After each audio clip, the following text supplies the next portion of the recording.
Hi Naptime friends, it's Tish with Naptime Creations. Welcome back to my channel, or welcome to my channel. Today we're going to be doing some acrylic pouring with the Artist Loft pre-mixed pouring paints. I'm going to be using the bright blue, the teal, and their white.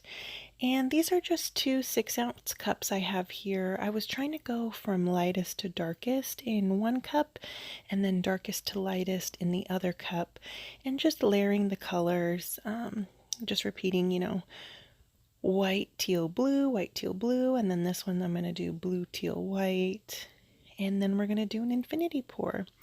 These paints are really, really thin, I noticed, so you probably won't like them if you don't like the thinner paints.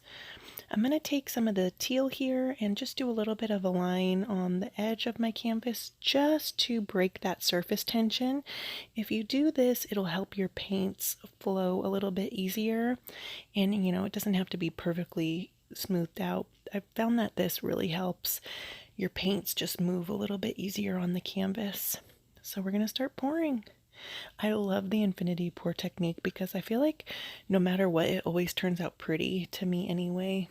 Kind of looks like there's a heart right there in the middle too. Do you see that? The blue heart? So let's start tilting and see what we can come up with.